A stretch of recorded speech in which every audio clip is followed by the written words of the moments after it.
Hei, bună, Raf, am venit azi cu un tutorial pentru tine, deoarece am văzut că nu te descurci prea bine la World of Tanks și nici X-Lader nu se prea descurcă la fel de bine.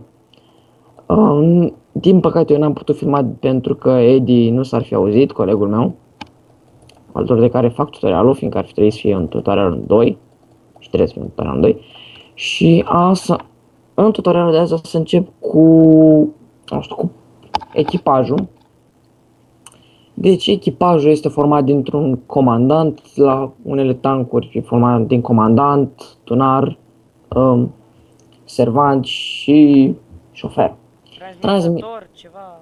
Transmițătorul se pune la heavy-uri sau la tancuri medii, deoarece ele n-au un radio foarte bun, fiind campere, fiind flancare. Na. Dacă dai click pe unul dintre ei o să vezi că poți să-l înlocuiești, dacă dai click dreapta și dai pe dosar personal o să vezi acolo câte medalii are el, ce a făcut, o să te arate jos să trimiți în cazarmă sau să-l concediezi. La pregătire poți să schimbi, adică spre exemplu dacă ai 100% la el și vrei spre exemplu să-l pui pe un alt tank, spre exemplu KV-1 ready, dacă vrei să-l pui pe alt tank cum ar fi un KV 220, o să primești mai multă experiență pe acel șofer sau tunar sau ce vrei tu, deoarece avea deja o calificare anume. Depozitul. În depozit, atunci când vinzi anumite tancuri, să zicem că nu bifezi faptul să se vândă ghiulele sau echipamentele sau consumabile sau mai știu eu ce tâmpenii, și atunci ele se duc în depozit. Cam asta e tot despre depozit. În magazin sau tici-triu, să zic așa, nu aș vrea să folosești magazinul, deoarece aici nu se văd toate componentele și toate tankurile. În statistici îți arată statisticile tale, scorul personal, câte lupte ai făcut, câte așa. Pe distincții îți arată câte medalii ai luat sau ce tipuri de medalii ai luat. Pe statistici același lucru ca la sumar și la vehicule, îți arată ce vehicule ai și ce premii ai luat cu ele, locul 1, 2, 3 sau master. Bun. Să mergem mai departe la dezvoltare sau la Teach Stream. Aici ai toate tipurile de tancuri, chinezești, franceze, germane, englezești, americane, ruse sau japoneze. Eu prefer francezele sau rusele. În cazarmă sunt toți omuleții, să zic așa. Omuleții. Zi, dă-le tu un nume mai bun.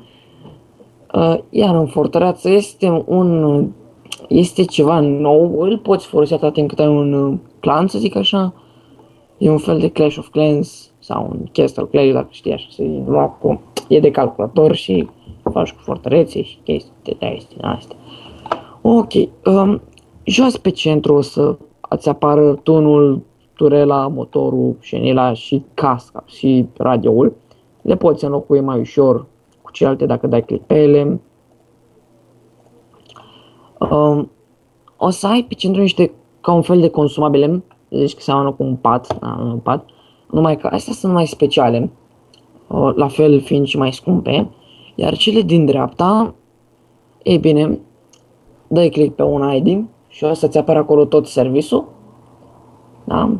Pe reparații, dacă dai repair, reparația automat îl va repara singur mereu, și muniția la fel, și ți-aș recomanda dacă n-ai o artilerie să nu-ți pui explozibile și să pui de penetrare, deoarece chestia asta ajută mult mai mult.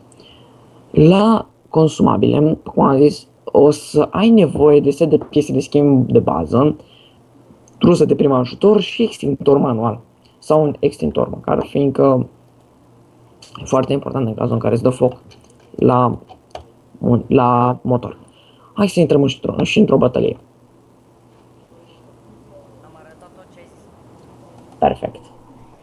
Deci am luat pas cu pas frumos, deci o să vezi și tu, mă rog. O să afle.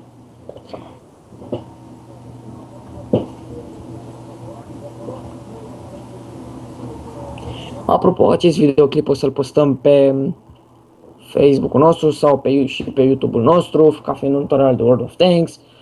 și ți-l dedicăm ție, Rafael, Rafael și X-Lader, și ca să poată să-l vadă și X-Lader în cazul în care vrea să învețe și el, deoarece am văzut că e destul de slăbuț.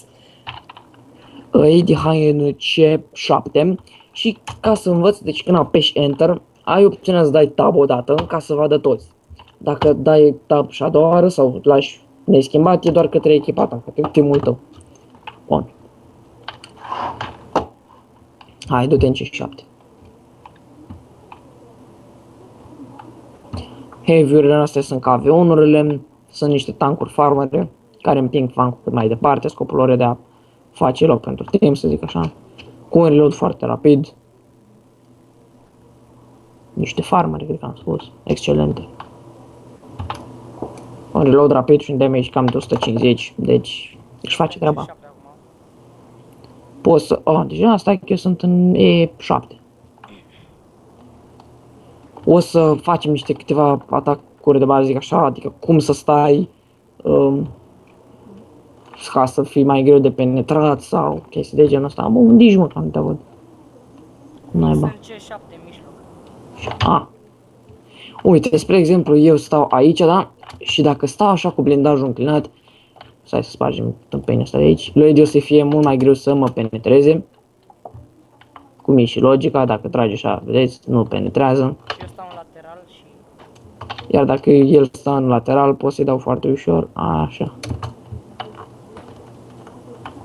La unele heavy-uri, faptul că se mișcă stânga-dreapta poate să le ajute. Este foarte de ajutor. La KV1, în general, nu scop făcut șenila. Să vedem dacă trag în lateral, mai mult să se tragă în șenilă. Deci are o șenilă destul de mare și e foarte greu de penetrat motorul care este fix aici. De aceea la motor de obicei ia foc. Dă-i motor că eu am extintor. Deci... Păi și eu. Stai să văd dacă mai știu pe unde era motorul. Aici. Nu mai știu pe unde era motorul. Mi-ai dat un motor, dar nu... N-a luat foc, da. Nu, că dacă mai dai o dată mor. Așa. Da, uite. Și a luat foc și a dat cu extintorul. Și nu mai pot să merg. Din minus plus se mărește harta, poți să faci o hartă destul de mare. Dacă ești în timp de 1v1. Dacă ești într-o bătălie de 1v1 într-o cameră de antrenament. Că îi voi da lui Eddie o anturelă, în spate durera n-are un blindaj așa de puternic, deci s-ar putea să-l fac varză, așa că nu vreau. Din câte știi, steagurile albe trebuie să le cucerești, fie că le cuceresc eu, fie că le cuceresc inamicii. Dacă baza se va cuceri de către echipa, acea echipă va câștiga. Să mai zic, deci, da. Tufele. Hai că am văzut că nu prea înțelegeați cum e cu tufele. Tufele, dacă te bagi în tufe, efectiv îți scade, inamicii tăi te văd mult mai greu, scade raza lor vizuală, să zic așa. Pentru tine, suntem ready să nu-l penetrăm, uite așa. Da, bine, sunt prea bun. Dacă te bagi în tufe, cu cât e mai mare tufe, cu atât ești mai greu de observat și de văzut. Cam asta a fost tot. Sper că ți-am fost cât de folos. Și ții și lui X-Lader și poate jucăm împreună, cum a zis, nu? O mai învățăm ceva așa. Ok, hai. Ciao.